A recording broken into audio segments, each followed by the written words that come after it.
Iman itu adalah telanjang. Walibasuh, dan pakaiannya iman at-taqwa, itu takwa. Kebanyakan ke takwa. Imtithalu awamirillah wa ijtinabu nawahi.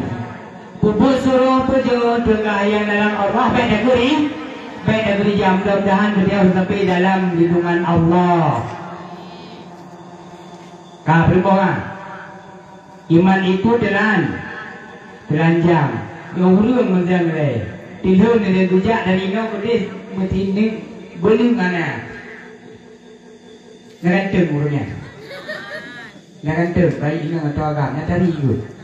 Bantu merungkut pun ikut. Kenapa merungkut ke? Iman mana sih? Tak kosong dan tak kuat kok. Telanjang, tilun. Rendang ke tengok baik tilun. Tak kuat pakaian dan mengui gudurut. Laga ibadat, laga pakaian. Hanya tak kuat, hanya pakaian tilun. Tilun di lada, apa cara tahu di? Ya pegah ropah lo.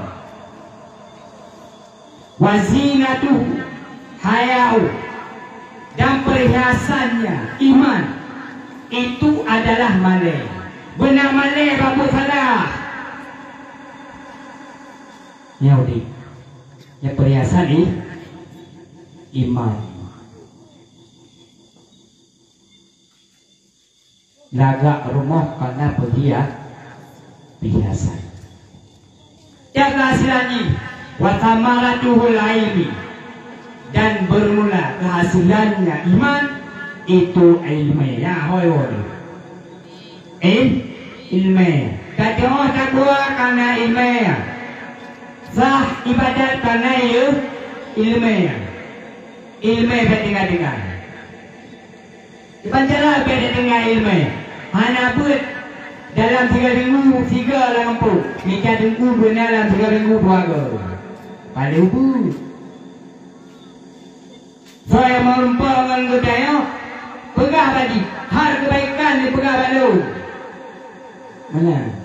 Baik ayam di hati bang nanti bulan apa rob? Jadi inaya roh bro. Dia menggap dengan apa bantu dia pun ada dia. Tapi puatnya kepuhan. Yang tu, jabat yang tu. Dia punya ibu tu pula. Ini amban.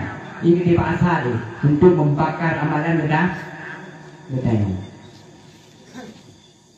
Hadirin, ni ayat yang kedua. Islam yang kena bagi dia. Tak pelihara betul. Tak jaga betul.